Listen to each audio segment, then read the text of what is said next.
Namaskar dosto, welcome to my channel. Friends, if you have not yet subscribed to my channel, please subscribe and click the bell icon. So I would also appreciate if you could refer my channel to your friends and other trading members. This is a pre-market report video for 1st February 2026 and we are going to witness the historic budget day. And we are going to cover everything in this video including the local and global cues as well. So let us quickly start our market overview from our last trading day. That was on 30th Jan 2020. That was for the last Friday. If you look at our overall market, Nifty, Sensex, Nifty, Bank, Mid Cap, everywhere you can see kind of bearishness only.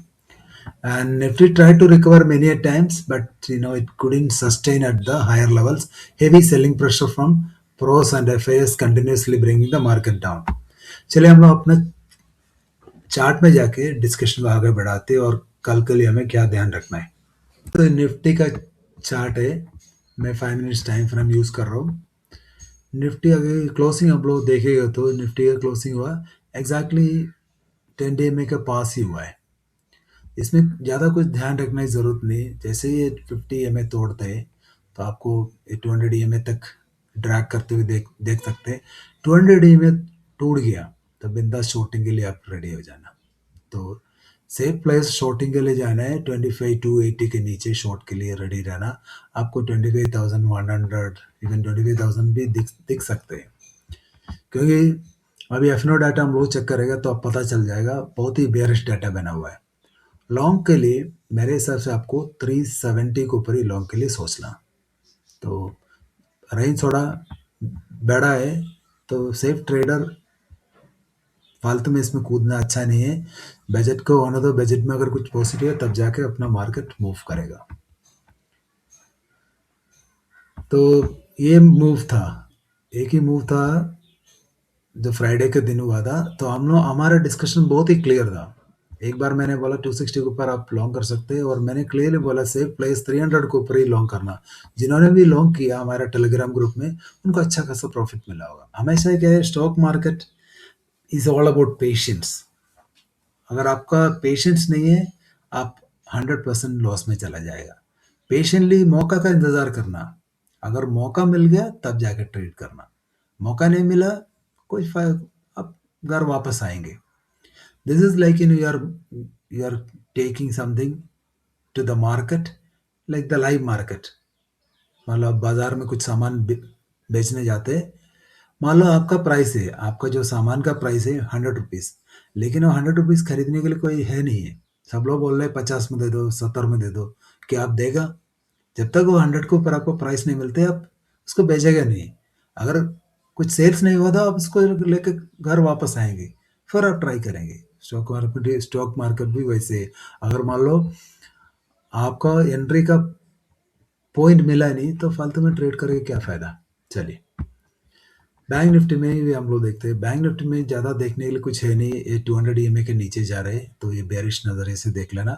जैसे 550 तोड़ेगा और ये 500 है एक last support, ये 500 तोड़ दिया बिंदा short कर सकते हैं। 59,000 तक भी टारगेट आपको देखने को मिल सकता है। सेंसेक्स में देखते हैं। सेंसेक्स भी क्या है, सेम निफ्टी के जैसे जैसे 200 EMA तोड़ सकते हैं। जैसे ये 200 EMA जहाँ तोड़ देगा अराउंड ये आ रहे हैं 82 170 के पास आ रहे। अगर ये टूट गया तो सीधे नीचे आ जाएगा 81 800 तक आ जाएगा। आपको अच्छा ट्रेड मिल सकता है इसमें। EMA को वॉच करते ना और कुछ देखना नहीं है। लॉन्ग करना है इवन 300 के ऊपर आप लॉन्ग कर सकते हैं, लेकिन स्कैल्पिंग लॉन्ग ही कंसिडर कर लेना। और मिड कैप में मुझे लग रहा है मिड कैप में मान लो अगर कुछ 19-20 हो गया तो बजट में सबसे अच्छा इंडेक्स ही होगा शॉर्ट करने के लिए। आपको इसमें बहुत अच्छा टारगेट मिल सकते हैं। एक बार 200 EMA तोड़ दिए करते करीब 13,350 बिंदास शॉर्ट कर सकते हैं। आपको टारगेट मिल सकते हैं। फर्स्ट टारगेट 270 का है, उसके नीचे तो गड्ढा ही गड्ढा है। मुझे दिख रहा है कि 13,000 भी आ सकते हैं, तो इसको ऊपर ध्यान रख लेना। जरूरी नहीं कि ओनली निफ्टी अगर ट्रेड करना है। अगर बजट में कुछ पॉजिटिव आया नहीं तो आपको मिड कैप को टारगेट करो। अच्छा खासा आपको मूव मिल सकते हैं। इंडिया विक्स में चेक करते हैं। इंडिया विक्स में अराउंड 2% का बढ़ोतरी है। मेरे हिसाब से इंडिया विक्स एक बार और ऊपर जाना चाहिए, क्योंकि अभी भी ट्रेड डील अनसर्टेनिटी हमारा रुपये करते हैं, बहुत सारे अनसर्टेनिटी, इवन बजट का भी अनसर्टेनिटी, पता नहीं क्यों गिर गया, और मंडे खुलते ही ऊपर जा सकते हैं, तो इसके ऊपर ध्यान रखना। अगर ये हो गया तो पूरा पुट का प्रीमियम रॉकेट, स्काई रॉकेट बन जाएगा, गामा ब्लास्ट हो जाएगा। चलिए हम लोग अपना चार्ट पे वापस जाते हैं। तो रुपये में अभी भी वीकनेस जारी है। जब तक रुपये 90 के नीचे नहीं जाते, हमें क्या है, बैंकिंग और मेटल सेक्टर में ज़्यादा बेट करना ही नहीं है। लेकिन थोड़ा सा ग्लोबली जो क्रूड करेक्ट हुआ, वो हमारा रुपये के लिए थोड़ा सा आशाजनक है। तो गोल्ड और सिल्वर में बताने की ज़रूरत नहीं है, इतना ब्रूटल फॉल। तो ये रीजन हिस्ट्री में मुझे लग रहा है कि अभी हमारा जो सेंचुरी है, 21st सेंचुरी में पहली बार हुआ है कि सिल्वर एक दिन में अराउंड 35% तक गिर गया। थोड़ा सा रिकवर हुआ, लेकिन आप देख सकते हैं हमारा मार्केट में 1 लाख के नीचे चला गया। मतलब एक टाइम था ये 432 तक चलेगा, 4,32,35,000 तक चला गया, वहां से 2.9 लाख पहुंच गया। इसमें और भी गिरावट बाकी है, अभी इसमें बेट नहीं करना, ये बॉटम आ गया करके थोड़ा सा बाउंस आएगा इतना गिरावट के बाद, लेकिन वो भी एक बार सेल हो जाना चाहिए दोनों में, तो ध्यान रख लेना इसको। इम्पोर्टेंट डाटा के ऊपर ट्रम्प कुछ और बात बोल दिया, मैं इसके ऊपर ज़्यादा ध्यान नहीं दिया, लेकिन इतना खतरनाक कुछ बात बताया नहीं लगता मुझे। और सबसे इम्पोर्टेंट था, उसने एक नया फेड चेयरमैन को अपॉइंट किया, क्योंकि जेरोम पावेल का टाइम खत्म हो गया। ये जो नया आदमी आया हुआ है, ये रिसेशन बनाने के लिए माहिर है, तो इसलिए यूएस मार्केट सारा गिर गया। तो आप चाहे तो आप उसको डिटेल में पढ़ लेना इस आदमी का बारे में। इसका नाम है केविन वार्श। तो आप इसका प्रोफाइल चेक करके आपको पता ही चल जाएगा। तो मार्केट इसलिए डर रहा है कि ये आने के बाद क्या है, रेट कट के ऊपर रेट कट ला सकते, वो पूरे इकोनॉमी को बर्बाद कर देगा, पूरा रिसेशन में आ सकते और इन्फ्लेशन स्पाइक हो सकते। एक और डाटा यूएस का आया था, वो है प्रोड्यूसर प्राइस इंडेक्स। तो एक्सपेक्टेशन से बढ़कर आया। तो what is producer price index में आप लोगों के लिए इधर मैं डिटेल डाला हुआ है। तो ये जो जो भी इनपुट प्राइस रहते हैं, तो इनका जो गुड्स बनाने के लिए अगर इनपुट प्राइस बढ़ जाते हैं, वो पूरा कंज्यूमर के ऊपर पास ऑन कर देते कंपनीज। तो अभी क्या है, प्राइस बढ़ सकते हैं आगे जाके, इसका मतलब यही है। जब भी ये पीपीआई इंक्रीज करते हैं, यूएस डॉलर के लिए अच्छा है। तो बाकी आप पढ़ लेना पोस्ट करके। हम लोग एफ डाटा के ऊपर एक बार नजर मारते हैं। If you look at the F data, lot of people are asking me how to read this data, please explain in details. So market participants are retailers, DI, FA and pros, and we have two sections. The top section is index section, index future, index call and index put. जो भी index है, Nifty, bank Nifty, Sensex, mid cap, fin Nifty, ये सारे चीजें उसको index हम लोग बोलते हैं। और नीचे के सेक्शन है स्टॉक में, stock future, stock call and stock put. Overall जितना भी जो एफ स्टॉक में जो कार्यक्रम चलते हैं, उसी का डाटा है। तो Thursday means last trading day, Friday means last trading day, total means what positions carried by this market participants for the next trading day. तो हमारे लिए नेक्स्ट ट्रेडिंग डे आ रहे हैं 1 फरवरी, that is Sunday, budget day. तो budget के लिए ये नेट पोजीशन, सब में जो टोटल लिखा हुआ है सब नेट पोजीशन है। और जितना भी ग्रीन में मैंने लिखा है वो सब बुलिश पोजीशन है, जितना भी रेड कलर में आपको दिख रहे ये सब बेरिश पोजीशन पे। तो मुझे लग रहा है आप लोग समझ गए। और नीचे जो ओवरऑल डाटा दे रहे, एक एक सेगमेंट का क्या ओवरऑल पोजीशन है जो मार्केट पार्टिसिपेंट के हिसाब से। चलिए हम लोग इंडेक्स फ्यूचर से चलते हैं। इंडेक्स फ्यूचर में रिटेलर और डीए ने कुछ कॉल्स ऐड कर दिया, लेकिन एफए 8000 कॉन्ट्रैक्ट्स और इंडेक्स फ्यूचर सेल कर दिया। इसका नेट शॉर्ट पहुंच गया 1.93, और जितना भी लॉन्ग लेके खड़ा हुआ है और रिटेलर और डीए, बाकी दोनों खिलाड़ी नेगेटिव जा रहा है, इसलिए this date is next to bearish. Index gold में बहुत गड़बड़ चल रहे हैं, क्योंकि रिटेलर नेकेड कॉल बाइंग करके जा रहे हैं 1.51 लाख। तो इसका नेट लॉन्ग पहुंच के 2 लाख। डीआई का ज़्यादा कारोबार नहीं। एफए ने सरप्राइजिंगली 22,000 बाई किया, लेकिन डीआई का जो सेलिंग नंबर्स है, कॉल सेलिंग नंबर है 1.73 लाख है। तो इसका नेट लॉन्ग से वो लोग नेक्स्ट शॉर्ट में पहुंच गया करीब 1 lakh. This data is mixed to bearish. मुझे पता नहीं क्या इन लोगों को कुछ इंसाइट है कि बजट में कुछ आने वाला है नहीं है, इसलिए लोग इतना दबा कर शॉर्ट कर रहे हैं। इंडेक्स पुट में हम लोग देखे तो यहाँ पे भी रिटेलर अपना बुलिश पोजीशंस को ऐड करते जा रहे हैं, और इंडेक्स पुट इन लोगों ने और 11,000 बेसिस टोटल पहुंच गया 4.6 lakhs। This is not at all good for our market. और एफ ए ने 50,000 लॉन्ग और ऐड कर दिया, उसका नेट लॉन्ग पहुंच गया 3.88 lakhs। प्रोस ने यहाँ भी सरप्राइजिंगली कुछ 38,000 पुट सेल करते जा रहे हैं, तो इसका पुट लॉन्ग्स नेग्लिजिबल रहेगा, 10,000 कॉन्ट्रैक्ट्स ओनली रहेगा। But this data is mixed to bearish, क्योंकि F A is long and retailers are bullish. Stock future में भी खराब खबर, एफ ए 70,000 और स्टॉक फ्यूचर सेल कर दिया। तो बाकी बताने के लिए कुछ है नहीं, क्योंकि एफ ए कंट्रोल करते हैं स्टॉक फ्यूचर को। This data is mixed to bearish data. Stock call में यहाँ और गड़बड़ चल रहा है, रिटेलर अल्ट्रा बुलिश पे अल्ट्रा बुलिश जा रहे हैं। तो आप लोगों ने देखा था पिछले लास्ट मंथ एक्सपायरी में क्या हुआ था, इन लोगों का स्टॉक कॉल लॉन्ग्स पहुंच गया था रिकॉर्ड लेवल पे, ये और रिकॉर्ड तोड़ने के लिए और डेली 1 लाख ऐड करते जा रहे। अब इसका नेट लॉन्ग पहुंच गया 5 लाख। बाकी जितने भी मार्केट पार्टिसिपेंट्स है स्टॉक कॉल को शॉर्ट करते जा रहे हैं। इसका नतीजा क्या हो सकता है, बहुत सारे स्टॉकों में पिटाई देखने को मिल सकते हैं, स्पेशली मेटल सेक्टर वगैरह में, बैंकिंग वगैरह में कल पिटाई देखना ही देखना है। स्टॉक पुट में भी गड़बड़ चल रही है, यहाँ पे भी रिटेलर नेकेड पुट सेलिंग करते जा रहे हैं। स्टॉक पुट में भी इसका पुट शॉर्ट पहुंच गया 2.4 lakhs।